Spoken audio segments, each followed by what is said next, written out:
It is with profound sadness that we find ourselves undergoing yet another trial as a society.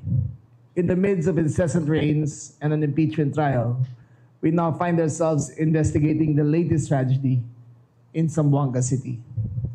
Once again, it involves students.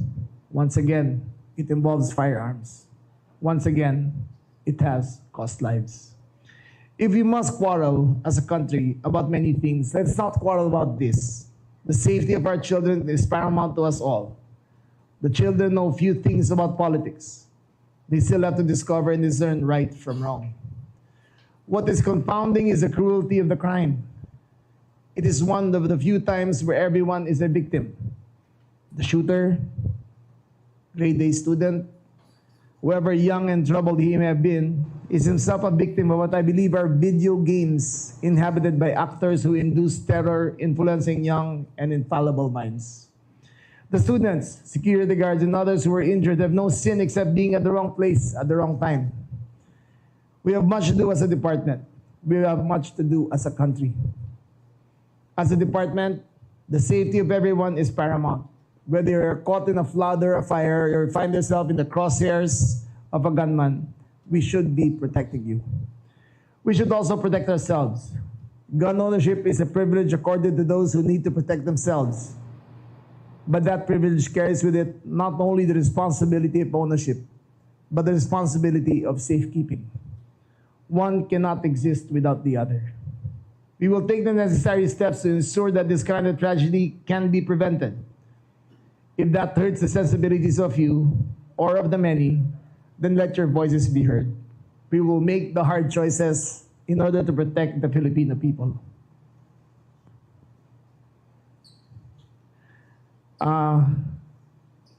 The social contract holds, the country will remain safe, and that is our duty. I call upon Congress to enact laws that will penalize gun owners for the non-safe keeping of their weapons. Sa dalawang nakaraan na shooting sa mga eskwelahan, pareho siyang government-owned, government-issued firearms to qualified personnel. Ngunit, sa parehong bagay ay hindi inalagaan yung mga baril. Ang penalty ng paggamit ng legal guns, kung kinuha lang ng bata at kinuha ng bata ang baril sa magulang o sa guardian, ang penalty ay reckless imprudence lamang. Walang penalty ang may hawak ng baril, ang may-ari ng baril. Ang penalty sa bata na bumaril ay treated as a juvenile. Isn't the owner of the gun equally responsible? I call upon Congress to review the laws on loose firearms. We went through the numbers. 98% of gun crimes are committed with loose firearms. The Robin Padilla law, which extinguished culpability and made it a bailable offense, has led to a surge of crime precisely because loose firearms is a bailable offense. I call upon Congress to make laws that make it once again non-bailable, that make it once again preventable. I call upon Congress to help us fight criminality, penalizing dismissed AFP and PNP personnel from owning not only firearms, but also their uniforms. Recent crimes have been committed by the use of dismissed AFP and PNP personnel using their previous uniforms and identifying themselves as police. That should be a crime as well. There are approximately 2.78 million firearms in the country. 2 million in the hands of private individuals, 780 in the hands of law enforcement. That goes with AFP, PNP, BGNP, Coast Guard, Bureau of Immigrations, Customs Police, NBI, and the others. this is a country where there are a lot of guns. But gun violence itself, legal gun violence itself, is not rampant. These are the few tragedies that are. So I ask Congress, help us, join us, help us fight criminality, impose the laws which will make a difference. Now, for the accounts which transpired during the shooting, I now turn it over to Chief Piety. Okay. Good morning to each and everyone. Of course, alam niyo yung kung ano nangyari. Yesterday, it was very sad and fortunate that we have another shooting incident. This is the second shooting incident that transpired inside the premises of the school. The first one, that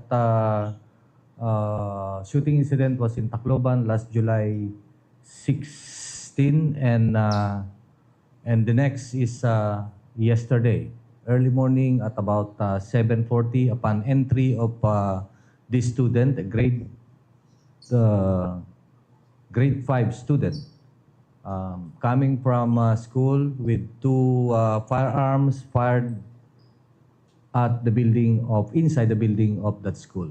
After the conduct of initial investigation, the probers were able to recover the firearms that were used and ammunitions that were intended and were used in these two firearms, a caliber 40 firearm and a caliber 9mm firearm.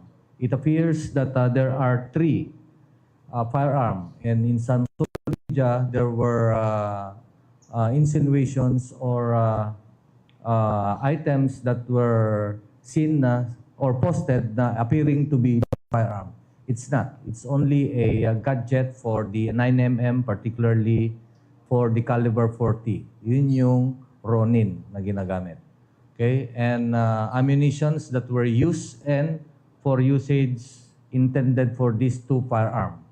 Also recovered were the cellular phone and other effects. Especially, we need to investigate further the content of this cell phone, because the cell phone that were recovered were used in having this incident seen or naka-live stream siya.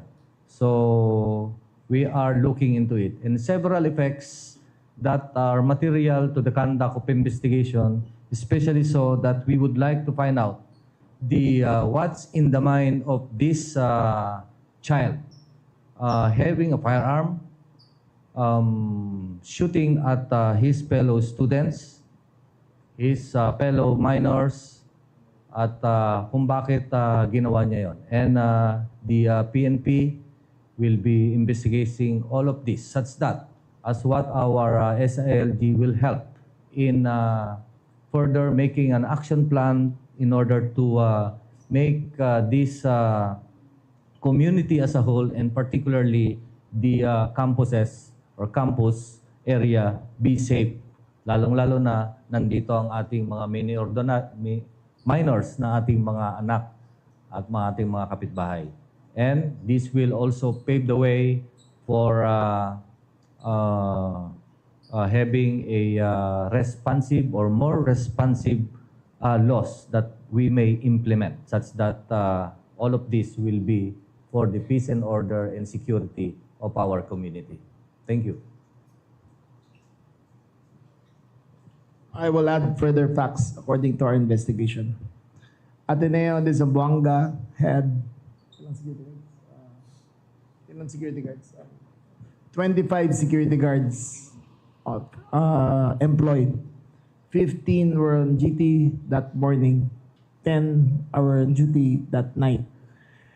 Yung kotse po ay, yung sistema po sa Ateneo ay basta sa gate ka pumapasok ng pedestrian, ay titignan yung bagbok.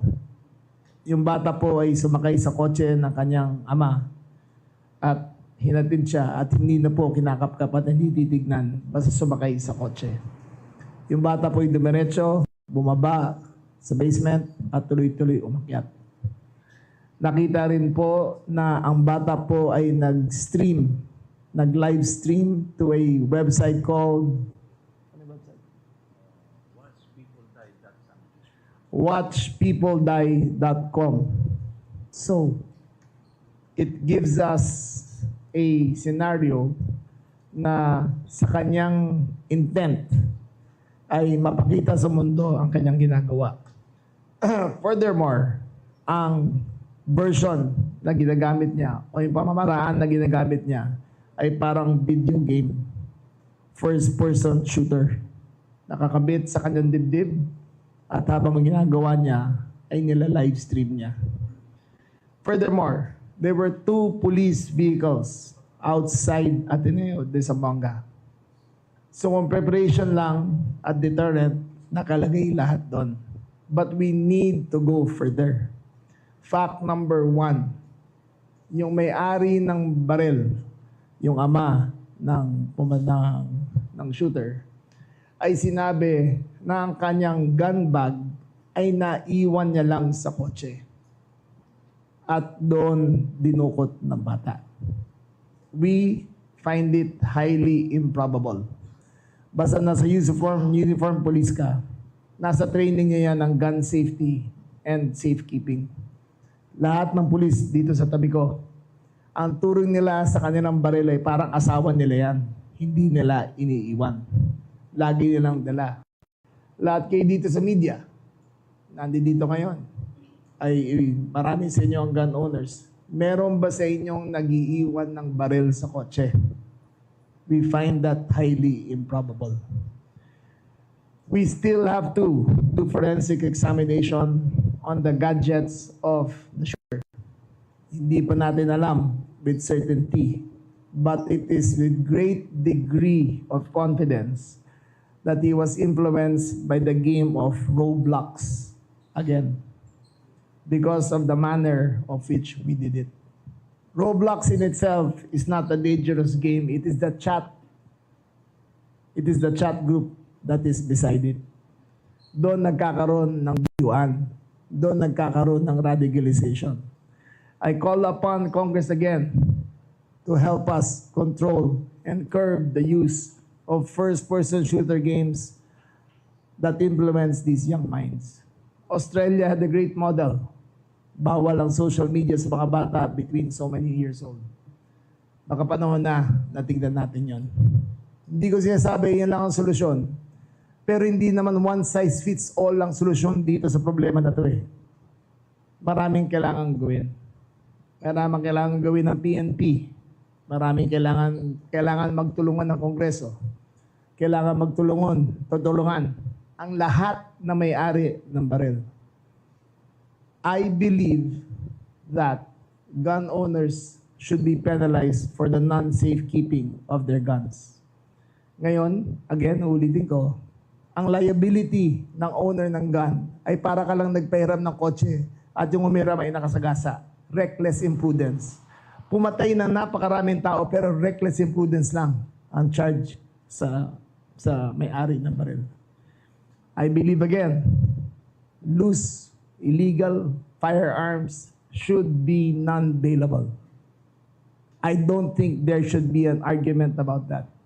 If 98% of the crimes in this country are committed with loose firearms, it is time for the Philippines to crack down on the owners of these loose firearms. Give us the weapons we need to curb crime, and we will do better. Together, Congress, the executive, the department, the PNP, and all other agencies working together will make sure that all of this does not happen again. But it is a community effort. Sama-sama tayo. The department, the gun owners, the chief executives of the various provinces, sama-sama kami lahat dyan. Sama-sama tayo lahat dyan. Kahit kayo, kasama namin dito. Questions? Thank you very much, sir. We now proceed to the media question and answer. May we request everyone to keep your questions related to the issue being discussed. First to ask question is Ms. Leia Ilagan from UNTV. Morning. Morning. Sec. Sir, hindi lang yung mga shooting incident sa eskwelahan ang mga nangyari. May mga stabbing din po. Sir, ang DILG po ba makikipag-ugnayan din sa DepEd? Ano kaya ang magagawa natin doon, sir, para sa pagbabantay sa mga eskwelahan? Meron na kami memorandum circular na pipirmahan ng Department of Education. Number one, ang PNP ay nasa labas na ng lahat ng mga classrooms hatid sundo araw-araw. Pero ang hinihingi namin ay payagan yung mga barangay tanod ng maglagay ng station sa loob ng mga eskwelahan. Bakit? Kasi yung mga barangay tanod, kilala nila yung mga batang yan. Kilala nila. Pwede nilang kausapin. Pwede nilang sitahin. So, hinihingi namin na ay ng further security steps na pumasok doon. Number two, incidents of bullying should not be taken lightly. Nangyari yan sa Ateneo de Manila 10 years ago na may isang bully na Google Piron. Gumawa sila ng programa na mahusay sa Ateneo de Manila. At simula nun, hindi na nangyari ulit. Merong kantsawan na normal sa mga lalaki yan. Anak ko doon ang galing. Kasi sabi niya malakas ang kantsawan. Pero ang bullying halos wala na. So, there are steps that we can take together para mangyari yan. Pero may hakbang na kami ng DepEd para mangyari yan. Sir, ano daw kaya ang nagtulak based sa initial investigation doon sa bata? Hindi pa natin alam. It's too early to tell kung ano yan. We only will present you the facts. Thank you po. Next is June Veneracion from GMA. Sec, prior to the shooting, may mga indications ba yung bata na gagawin niya yung ginawa niya? As per reports, he was a grade A student. Parang top of his class. Top of his class siya. So, wala namang, so far, ang report ng Ateneo ay wala namang incidents of bullying sa kanya. We are going to check if there is kung ano ang nag-trigger ng kanyang depression. Kasi Roblox, yung chat group na yan, only encourages you. Pero deep down inside, may problema yung bata and we're trying to ascertain yan kung ano talaga siya. Yung grade 10 student, Sec, was he the intended target or random victim? We do not know. We do not know.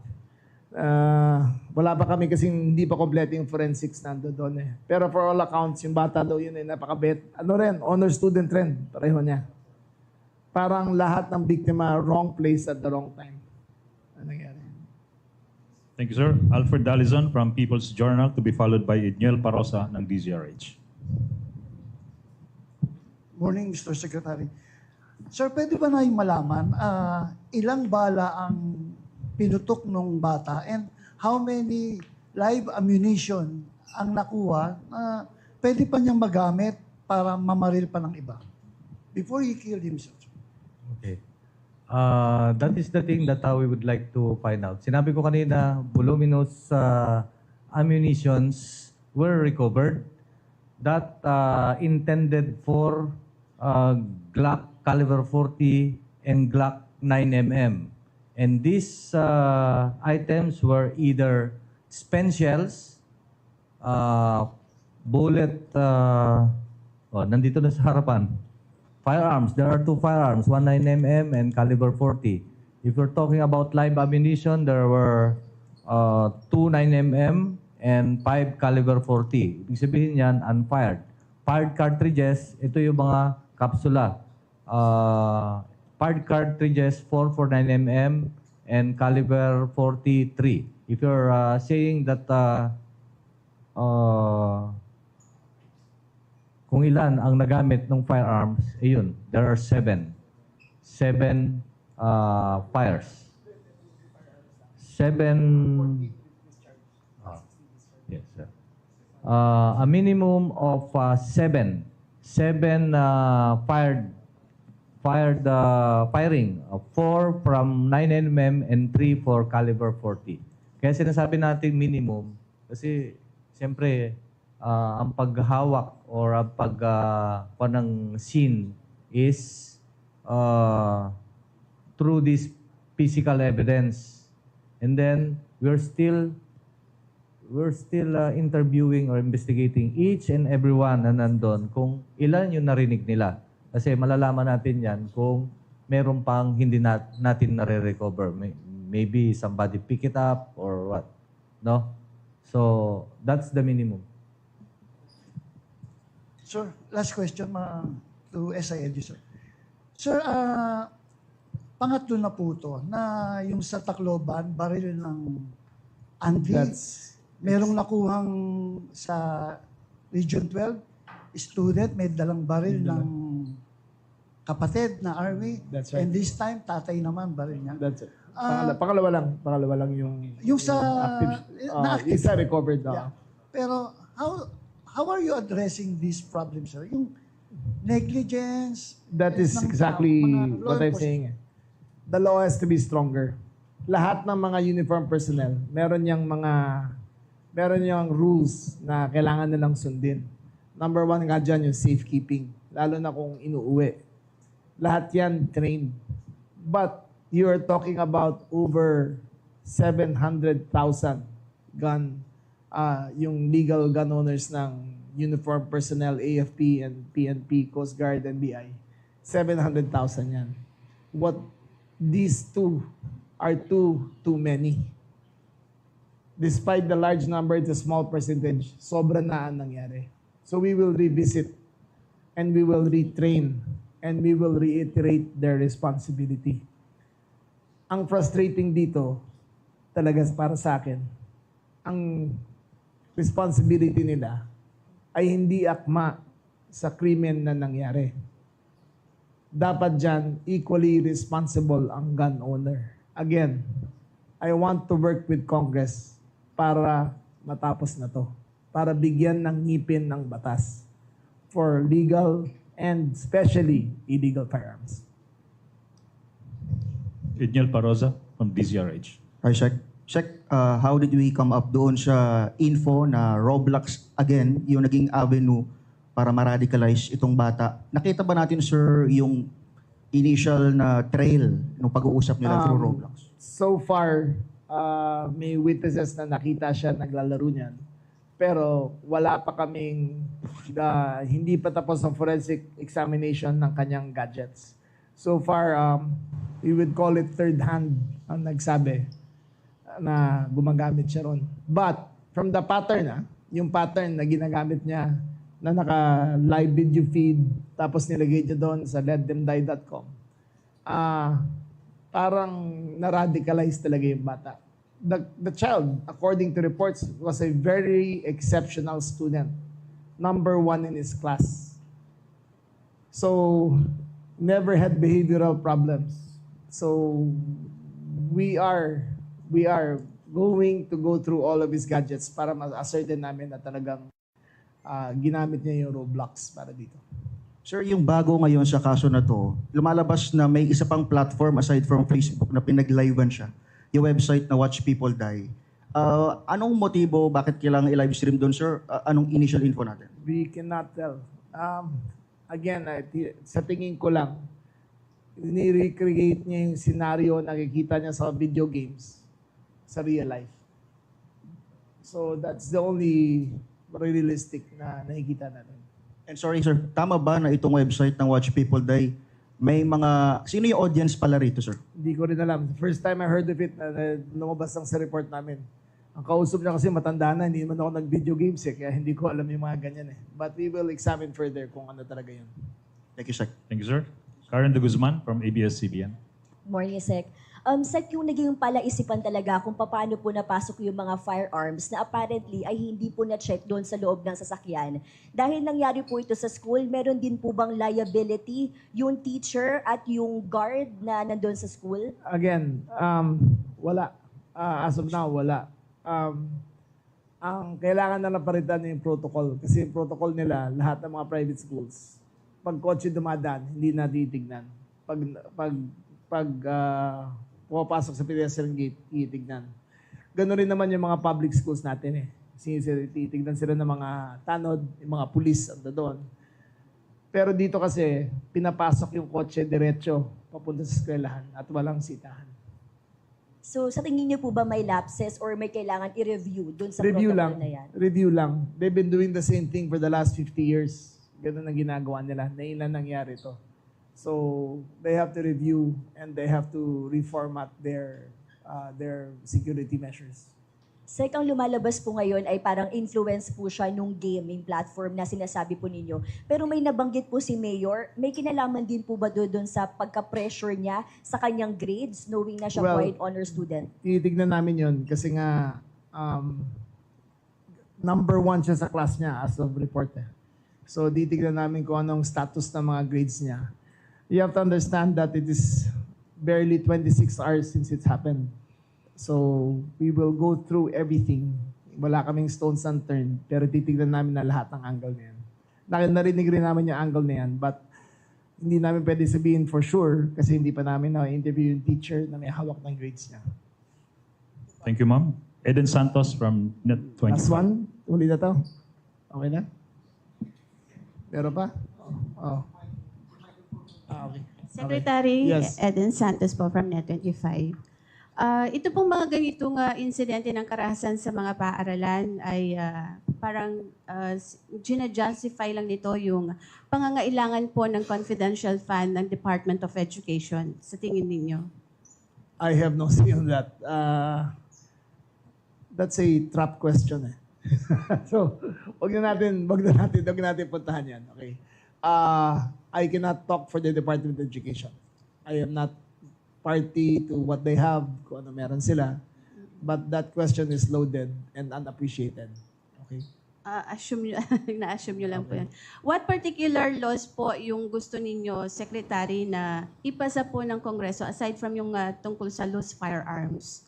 Well, I have said it already. Number 1, all gun owners, whether armed, whether uniformed or private, should have a punitive damage or should have penalties kung may ibang gumamit ng baril nila at nakapatay. Dapat yan. It is not as simple as a car na nakabangga. Ito ay buhay na nakasalalay. So, dapat may accessory penalties yan kung may ibang gumamit ng baril nila. Dapat, na number 2, we are looking at only one incident. But 98% of the incidents are loose firearms. 98%. Ang hinihingi ko sa Congress ay i-repeal na ang Robin Padilla Law at gawin ulit non-bailable ang loose firearms. Loose firearms po yan, ano? What about po yung sinusulong Secretary na babaan po yung edad? Gawing 12? Or ano pong natin nyo dyan? Ano pa yan? Kailangan pag-aralan rin. Kasi yung age of discernment na pinasa nila dyan, may problema rin ang PNP dyan. Kasi marami kaming nauhuli na drug mules ay 14 and below. Dahil alam nilang hindi makukulong. So even that has to be revisited kung ano ang gagawin. Thank you, Pero ma'am. last na lang po. Pero yun pong stand po ng DILG or kayo mismo personally, dapat bang babaan na talaga yung edad? That is a discussion we must have with Congress. Kung anong gagawin.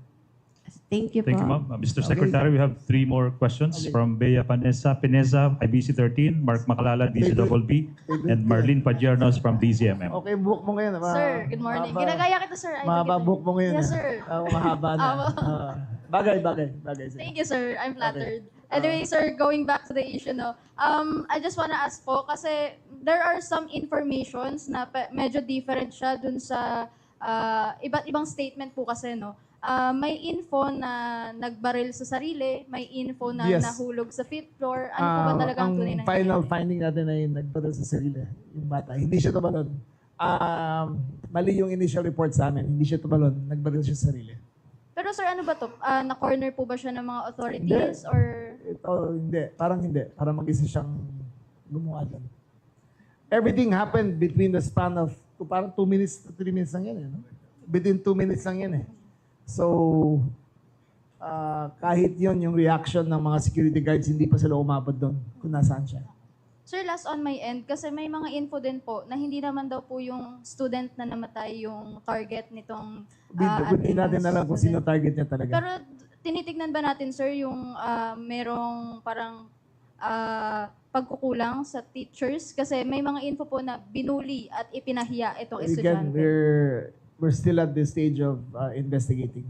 Hindi pa natin alam kung nabully siya, kung grade siya, we still have to go through all the records para malaman lahat yan. Pero isasama natin, sir, yung mga school staffs and Yes, such. everyone. Pupunta kami sa Buanga bukas ng umaga ni Chief to personally oversee the investigation para makita lahat yan. Thank you, Secretary. Okay. Thank you po. Thank you, ma'am. For our last question from Marlene Padiernos, DZMM. Sir, ako one question lang po, clarification lang. Kagaya po nung sa Tacloban, ito po bang CICL natin, meron din po ba siyang kasanayan or idea sa paghawak o paggamit ng baril? According to the father, wala. According to the father, wala. But we will investigate all shooting ranges kung nakikita yung bahay doon. Kasi maraming shooting range doon sa vicinity ng kung saan nangyari yun. So we are investigating kung meron silang sightings ng batang yun. But according to the father, wala siyang experience. Tapos, sir, doon po sa data natin, dalawa patay kasama si CICL. Pero may mga nasugatan po ba? Ilan po yun? Injured, one female, 15-year-old, injured siya, sustained gunshot wound on her back. Under stable condition, one graze lang, yung graze lang, ang parang napaso lang yung likod niya. Yung isa naman ay 16-year-old student, male, hinimatay nung nagkakaroon ng commotion. So, sir, yung pang kumakalat po na info na may guard daw po na namatay or nadamay, Fake walang news. ganon? Walang ganon. Fake news. Walang ganon. Thank you, sir. So Thank you, Sec. ang sinasabi namin sa inyo ngayon is to give you the full picture. Kasi in the absence of a briefing like this, nauuna ang fake news eh. So just to make it clear, okay? Para klaruhin lang to. Ang tinamaan, dalawa ang namatay. Yung CICL at saka yung injured. Isang babae na graze bullet on her back, tsaka isang hinimatay. Walang security guard na binaril. Walang teacher na binaril. Walang high-powered firearms na ginamit. Okay? Thank you, Sec.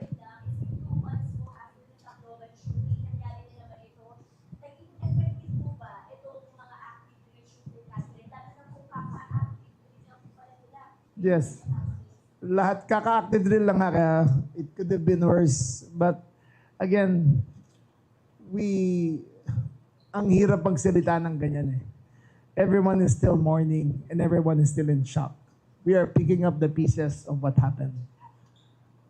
To ask us kung ano naging effect o hindi is unfair to us and unfair to the parents.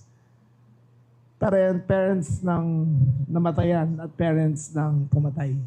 It is unfair to them to put them in that spotlight. So, wag natin puntahan yan.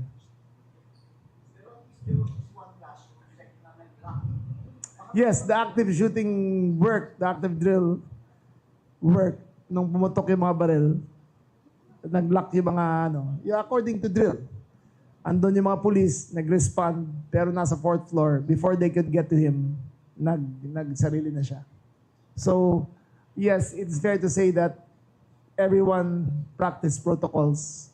It is fair to say that everyone who was there, yung dapat doon, yung police na doon, security guards na doon. I just don't want to, I am filled with compassion to everyone, to the victims, not only to those who were shot, but to the entire Ateneo community and all parents in the country. Sino bang hindi maawa dito? Everyone is now doubting. Wag ho kayong matakot. Andito po ang PNP. We will keep you safe. We will do everything. Pero kailangan nito to whole of nation approach. Kailangan namin ng Congress. Kailangan namin ng mga tao. Everyone has to learn from this experience. Sir, listen. Maybe anong baril yung ginamit ng bata? We don't know yet. 9mm ang ginamit niya. Outside the 40. Dalawa, 40 caliber at saka 9mm. 9mm yun sa sarili niya.